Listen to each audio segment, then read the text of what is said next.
멀리서 잎사귀에 있는 한 무화과 나무를 보시고 혹 그 나무에 무엇이 있을까 하여 가셨더니 가서 보신즉 잎사귀 외에 아무것도 없더라.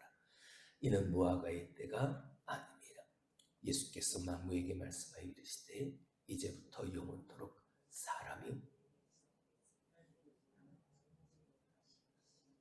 제자들의 일을 듣더라. 어제까지 십자가상에서의 7마디의 말씀을 우리가 묵상해 보았습니다. 시작하면서 여러분에게 말씀을 드렸듯 강도들, 죄인들, 연약한 자들, 그리고 예수님이 직접 당하시면서 그 고통을 참으시며 하나님 앞에 부르짖었던 그 7가지, 그 7마디의 그 예수님의 말씀이 그 특별한 어떤 한 사람에게 해당되어지는 이야기가 아니라 오늘도 십자가 앞에 나아가 그 십자가의 예수를 바라보고 예수님께서 새로운 살 길을 걸어가는 우리들에게도 동일하게 들려주시는 말씀을 드렸습니다. 오늘 그 음성이 십자가에서 나를 향해 말씀하시는 주님의 그 음성이 우리의 귀에 들려지고 우리의 가슴에 들려지고 우리의 삶에 들려져서 그 삶을 완전히 세상 속에서 예수 믿는 자답게 그리스도인답게 예수님을 따른다, 예수님을 본받는다 말로만이 아니라 정말 그렇게 살아갈 수 있는 그 마음이 다시 새로워지는 이 40일 특별 새벽 기도에 되기를 원합니다. 자, 오늘부터 한 주간은 이제 다음 주가 고난 주간이 되어지는데 그 고난 주간에 우리가 행동하기 이전에 그 고난 주간을 먼저 한 번 더 묵상해보는 그런 한 주간으로 삼고자 합니다. 이 절체절명의 고난 주간, 그 한 주간의 밑바탕에는 가장 중요한 것은 바로 기도랍니다. 한 주간 예수님의 말씀과 예수님의 행적, 물론 다음 주에 더 세밀하게 그날에 있었던 일에 대해서 우리가 살펴보고 묵상해 보겠지만 오늘 그 전에 그 예수님의 행적과 말씀들을 묵상해 보면서 우리도 주님과 같이 주님이 열어놓으신 그 새로운 살 길을 기도하면서 그 고난 주간을, 다음 주간을 준비하고 또한 맞이할 수 있는 우리들이 되기를 원합니다. 자, 오늘 본문의 말씀 그 앞에 있는 11절, 12절의 말씀을 봅니다. 예수께서 예루살렘에 이르러 성전에 들어가사 그 모든 것을 둘러보시고 때가 이미 저물매 12 제자를 내리시고 베다니에 나가시니라. 이튿날 그들이 베다니에서 나왔을 때에 예수께서 시장하신지라. 예수님께서 드디어 이제 이번 주일이 되어지면 종료주일로 우리가 지키게 되어질 텐데 예루살렘에 입성을 하시게 되어집니다. 예루살렘에 들어올 때, 예루살렘에 입성하실 때 사람들의 반응은 대단했지. 화려하고 웅장했습니다. 왜요? 그들이 바라고 그들이 원하던 정치적인 메시아, 군사적 메시아, 그들이 기대하는 메시아로서 그들은 그 예수님을 맞아들이고 반응했기 때문이었습니다. 내가 바라고 내가 원하는 우리를 저 로마의 압제로부터 정치적으로 군사적으로 완전하게 해방시켜 주실 우리의 메시아, 그분이 예루살렘으로 오시니 얼마나 좋았겠습니까? 그가 누군지도 제대로 알지 못한 채 그저 내가 바라고 내가 원하는 그것만을 기대하고 그 예수를 그들 생각 가운데서 그렇게 환영했던 거지. 종려나무 가지를 흔들어대고 내 겉옷을 벗어서 예수님 오시는 그 길에 깔아놓고 호산나 호산나 다윗의 자손 예수 소리 높여 그 예수를 환영한 자리였다. 내 마음에 들 때는 그러죠. 모든 것이 은혜로울 때 다 그럽니다. 근데 그런 그들이 어떻게 되어지나요? 그렇게 호산나 호산나 외쳤던 그들의 부르짖음이 예수를 못 박아라, 예수를 죽여라. 왜? 내 마음에 안 드니까요. 내가 원하는 대로의 우리를 정치적, 군사적 메시아로서 우리를 그렇게 살려낼 사람이 아니거든. 그러니까 여지 없는 그러한 환영의 자리. 근데 그들이 그렇게 환영한다고 해서 예수님은 그 자리에 머물지 않았습니다. 해가 저물자 예루살렘을 떠나 베다니로 가셨습니다. 그리고 또 그 다음날 다시 예루살렘으로 돌아오십니다. 자세한 이유는 알 수 없지만 그렇게 급하게 들어오실 수밖에 없었던 이유. 아침 식사도 거르고 하시지 못하고 예루살렘으로 그렇게 들어오십니다. 근데 그렇게 예루살렘으로 다시 들어오시면서 그 시장함 가운데 한 무화과 나무를 보게 되어집니다. 잎이 무성한 그 무화과 나무를 보고 예수님이 그 무화과 나무를 가는데 무화과야 열매도 없는 거죠. 왜냐하면 아직 때가 무화과의 열매가 맺혀질 때가 아니기 때문에. 예수님은 그 열매 없는 무화과 나무를 저주하십니다. 오늘 14절 말씀이죠. 다시 한번 봅니다. 예수께서 나무에게 말씀하여 이르시되 이제부터 영원토록 사람이 내게서 열매를 따먹지 못하리라 하시니 제자들이 이를 듣더라. 그리고 예수님은 예루살렘의 성전으로 들어가십니다. 그 무화과를 그렇게 저주하고, 자, 이 부분은 우리가 다음 주 월요일날 더 자세하게 살펴보고, 오늘은 그 이후에 예수님이 행하셨던, 보이셨던 모습을 묵상해 보려고 합니다. 성전으로 들어가신 예수님. 근데 그 성전에서 예수님의 모습은 의외로 너무나 과격했습니다.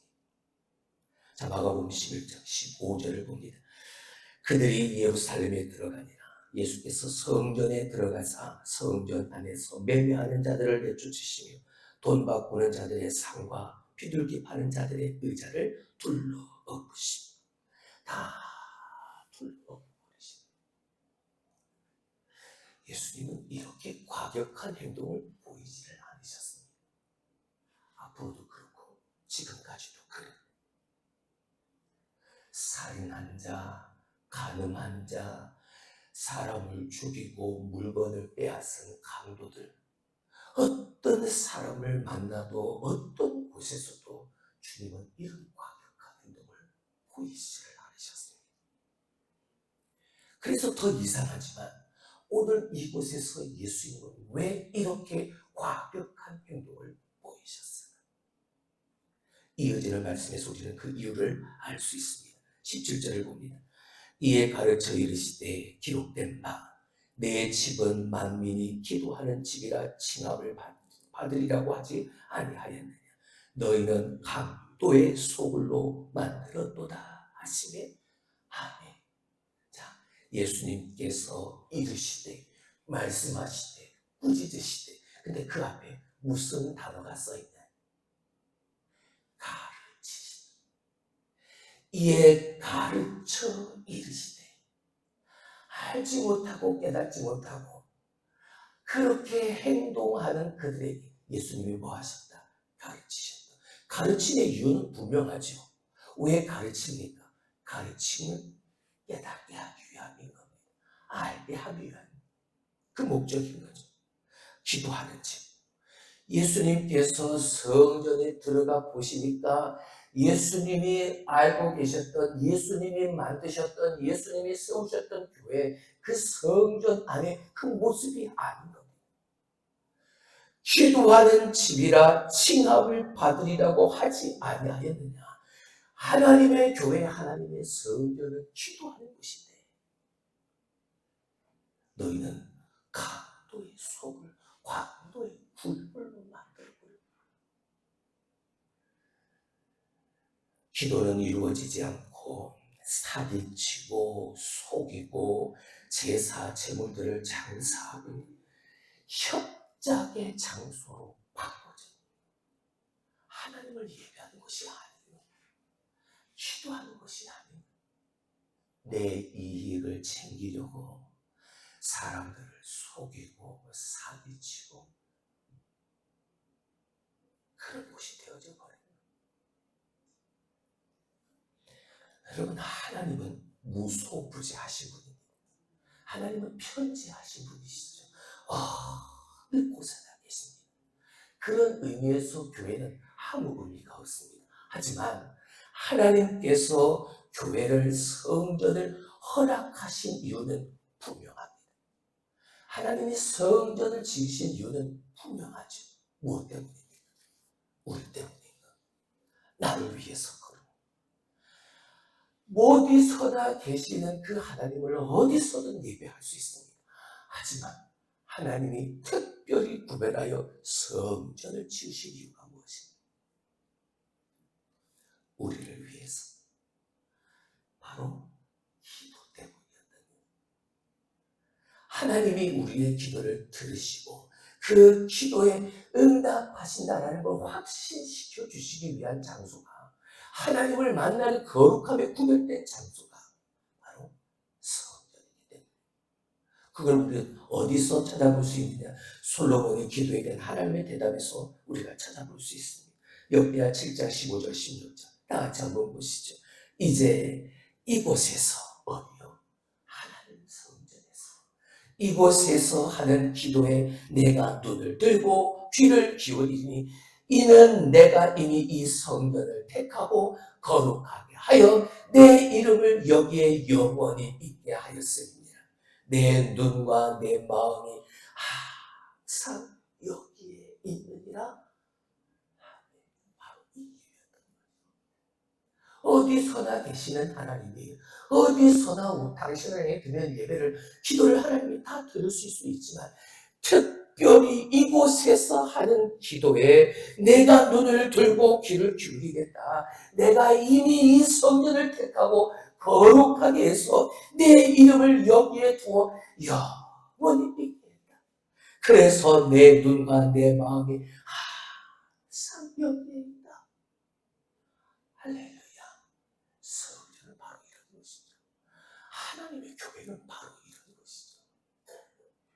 우리가 하나님을 만나고 하나님을 향하여 우리가 부르짖고 하나님의 뜻이 이루어지기 위해서 하나님의 뜻을 먼저 구하고 그 뜻이 무엇인지를 알고 오늘도 내 삶의 그 뜻을 행하며 살아갈 수 있도록 하나님 앞에 부르짖는 나의 기도가 하나님께 응답받는 그 확신이 이루어지는 장소, 하나님의 눈과 하나님의 마음이 여기에 머물러 있는 장소, 그게 성전, 예수님이 들어가신 성전. 하나님은 어때가 안 돼요? 자기만이 어떻게 하면 내가 더 많은 이익을 받을까? 누릴 수 있을까? 사람들을 속이고 사기치고 물건을 팔고 교회가 큰 곳이 되어버리고, 예수님이 그 모습을 보시고 거룩한 분노, 과격한 행동을 보이셨던 하나님의 눈이, 하나님의 마음이 여기에 있다. 하나님이 명하신 것인데 그 하나님이 어리석고 무지한 우리를 위해서, 어둠에 있는 우리를 위해서 하나님이 당신을 드러내신 것, 그게 바로 성전입니다. 그런데 그것을 기도가 아니라 자신의 유익과 자신의 번영을 위해 장사꾼들이 득실득실한 그런 곳이 되어져 버리구나. 그래서 예수님이 다 둘러보시고 그리고 가르쳐 이르시되, 깨달아야 하는 것, 알아야 하는 거지. 그래야 제대로 하나님 앞에 살 수 있는, 성전을 이용해 장사하면서 강도의 굴을 강도의 속으로 만드는 게 아니라, 그래, 하나님의 눈과 하나님의 귀가 여기, 하나님의 마음이 여기에서 우리가 하나님 앞에 드리는 기도를 하나님이 눈을 들어 귀를 열고 들으신다고 하셨어요. 하나님이 미리 이 성전을 택하시고 거룩하게 하셔서 하나님의 이름을 여기에 영원히 두시겠다 하신 장소가 바로 여기야. 그러면 무릎을 꿇는 것, 내 입술과 마음을 열어서 그 하나님 앞에 부르짖는, 어느 목사님의 얘기처럼, 목사님 기도가 뭡니까? 불쌍한 자들을 위하여 무엇을 할 수 있어요? 내가 저 불쌍한 자들을 위하여 어떻게 구할 수 있어요? 이게 기도라고 말씀을 하십니다. 그 마음이 모여있는 것이 교회예요. 그 마음으로 하나가 되는 것이 교회예요. 하나님의 눈과 하나님의 귀와 하나님의 마음이 머물러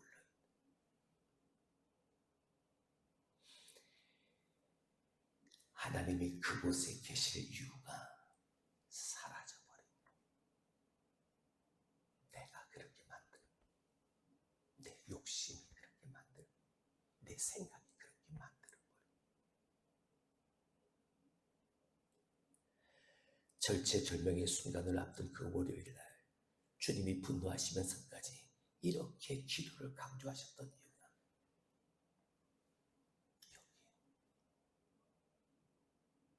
내가 그 하나님이 계실 그 이유를 내 스스로가 다 사라져버리게 만듭니다. 그래서 주님이 거룩한 분노를 바라시며 다 둘러보시고 다시 그곳을 회복시켜 가십니다. 성전을, 교회를. 여러분, 기도는 절대 타협할 수 없는 그리스도인의 정체성입니다. 할렐루야.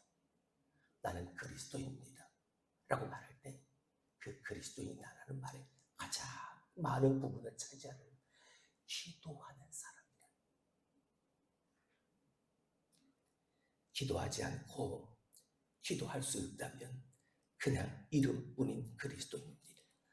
고난주간을 준비하며 제일 먼저 해야 할 일은 기도입니다. 다른 어떤 것보다 기도를 준비하고 결정하십시오. 하나님이 계셔야 될 이유를 나 스스로가 다 제거해버리지 말고 그 모든 것들을 다 둘러엎고 다시 기도의 장소, 기도의 마음, 기도의 성전 회복하는 여러분이 되시길 주님의 이름으로 축원합니다. 기도합니다.